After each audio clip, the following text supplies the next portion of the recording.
Oke, halo teman-teman, perkenalkan nama aku Berto Novena Jemali dengan NIM 672023. Jadi 073. Jadi aku di sini ingin mendemonstrasikan tentang kalkulator yang baru aja aku buat. Di sini aku ingin menjelaskan secara lebih mendetail tentang gimana caranya dan apa aja yang bisa digunakan di kalkulator ini. Oke, jadi di sini pertama kita lihat ini kan kalkulatornya udah ada nih. Kalkulator dolanan ini. Nah, di sini tuh ada beberapa variabel juga. Jadi langsung aja kita masuk ke codingannya. Jadi sini aku udah membuat tiga file HTML, JS, dan style CSS. Ini punya kegunaan masing-masing ya tentunya. Kita mulai aja langsung dari indeks HTML-nya. Di sini kita juga pakai HTML biasa. Kemudian titelnya di sini kita pakai kalkulator dolanan ya untuk titelnya aja. Kemudian kita link style CSS-nya di sini biar bisa kebentuk gambar seperti ini. Maksudnya kebentuk visual yang seperti ini gitu. Kemudian kita masuk ke body div class kalkulator, nanti fungsi-fungsi atau ya fungsi-fungsi dan perintah nanti kalau kayak yang CSS ini nanti aku jelasin terpisah juga, maksudnya setelah aku jelasin HTML ini. Tuh, di sini ada kelas CSS kalkulator ini. Kemudian ID title ini juga fungsi CSS-nya. Di sini kita membuat yang kalkulator ini, kalkulator dolanan ini. Yang atau enggak langsung aja gue jelasin ya. Jadi dari yang pertama itu kan kalkulator ya. Kalkulator ini. Nih. Dia bordernya itu 2px. Border ininya 2px nih. Solid warna agak hitam-hitaman, tapi nggak terlalu hitam ya. Kemudian border radiusnya itu 10px. Jadi biar nggak terlalu runcing, kita buat dia agak pensil tuh kalau ini ya, intinya agak melengkung gitu. Kemudian paddingnya 20, background colornya white, terus box shadownya itu ini 0050 px ini kan. Jadi kalau dilihat di belakang kita perhatiin ini kan kayak ada kayak ada bayangan-bayangannya itu. Nah, itu dari sini tuh bayangannya. Dan tadi title ini ya, title ID title ini di sini font size-nya itu 38px, jadi dia besar ya. Terus font weight-nya itu inherit. Kenapa pakai inherit? Karena kalau pakai bold itu terlalu jadi jelek ya, terlalu besar gitu. Dan di sini desainnya simple gitu.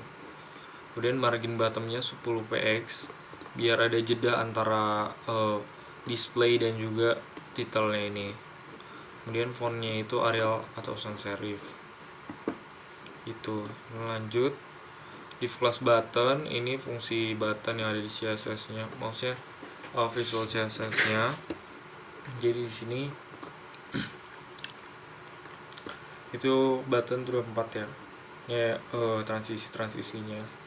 Nah, ini untuk visualnya itu kita pakai display yang grid. Grid itu agar bisa membuat banyak di satu tempat gitu. Ya kalau nggak salah. Jadi kayak ya kalau misalkan kalian sering main-main buat Polaroid atau buat foto-foto gitu jadi banyak, itu kan pakai grid namanya. Nah, kayak gitu analoginya. Terus di sini kita pakai grid template column biar lebih mudah ya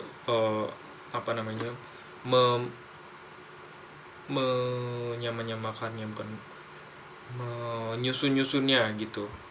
Di sini kita repeat sampai 4 kali, 1 kali R, jadi sini ada 1 2 3 4, terus ke bawah sampai si karakternya ini habis semua. sampai habis. Ini kan ada berapa ya, sekitar ada 19 karakter. Kemudian di sini masuk ke buttonnya. Kalau button itu kan semua ini, kalau button ya satunya doang gitu. Di sini paddingnya itu 15, biar kelihatan agak boxy aja gitu. Terus font size nya itu 1,5 mm, jadi nggak terlalu besar tapi nggak terlalu kecil juga, dan nggak terlalu kurus, maksudnya nggak terlalu gede-gede banget gitu. Si size nya, bukan size nya, maksudnya ukuran dalamnya. Dan border radiusnya itu 5 px. Di sini kan biar nggak terlalu runcing banget. Kemudian kursornya itu pointer, karena kan klik ya, jadi pointer. Kemudian transition background colornya itu 0,3, jadi kayak gini nih, kayak berubah warnanya itu 0,3. Terus gimana cara berubah warnanya? Di sini kita pakai button hover. Nah, button hovernya itu pakai background colornya yang biasa kayak gini. Jadi setiap nambah itu bakal warnanya tuh bakal ngikutin si background colornya ya, mungkin. Dan kalau buttonnya aktif harus kita pencet, ini bakal berubah lagi warnanya. Jadi kayak misalkan kecerahan tuh apa sih, transparasinya tuh ditambah gitu, kayak gitu, kayak semakin gelap gitu. Mungkin itu sih kalau CSS nya selesai. Lanjut lagi, di sini ada 19 karakter ya. Yang pertama ada button on click clear display. Di sini kita memakai JS ya untuk membuat algoritma matematikanya. Tapi sebelum itu di sini ada 3 variabel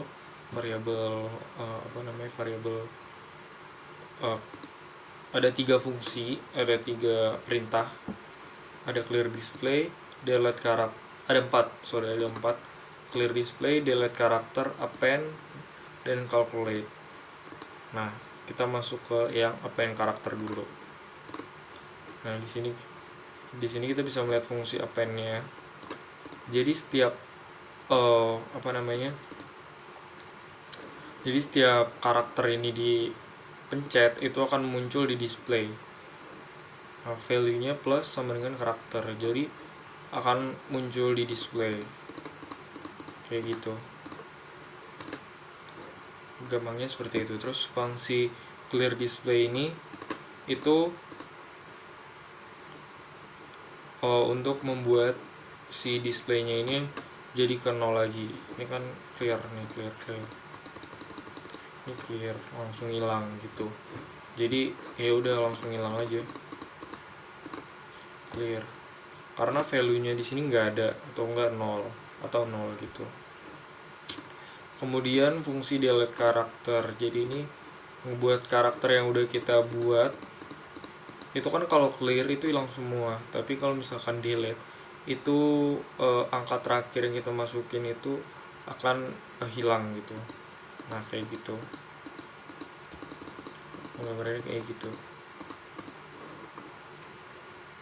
Kemudian pakai display dot slice 0,1 ini ya, untuk ngurangin displaynya ini di -1 gitu.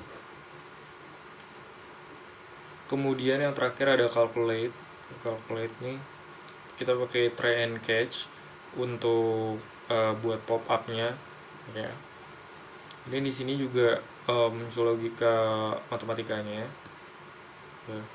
For display dokumen, display value ini untuk yang ada di display itu masuk ke resultnya. Maksudnya yang ada di display itu masuk ke dalam ini nih. Kan kalau misalkan kita udah input di sini, terus kayak mau kita kali, misalkan ya, itu kita pencet calculate itu bakal muncul hasilnya, ini kan result eval display. Jadi evaluasi displaynya itu gimana? Jadi misalkan di sini kan udah ketebak nih 986 kali 6. Nah, langsung dieksekusi di resultnya ini. Displaynya itu ngambil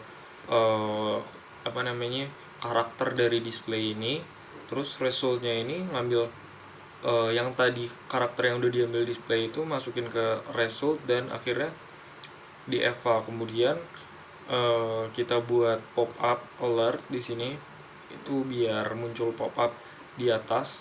Jadi kayak contohnya kayak gini. Nah, hasilnya akan kita ketahui di bagian pop up ini. Hasil sama dengan 5916 kayak gitu. Nah, kalau yang di bawahnya ini kita buat alert ini, kalau misalkan angkanya tuh nggak bisa dihitung. Contohnya kayak gimana? Contohnya kayak gini.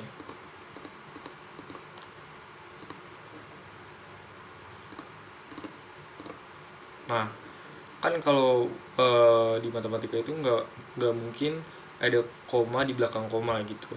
Jadi itu kan sama aja error. Nah, kita bakal munculin pop up error dalam perhitungan kayak gini.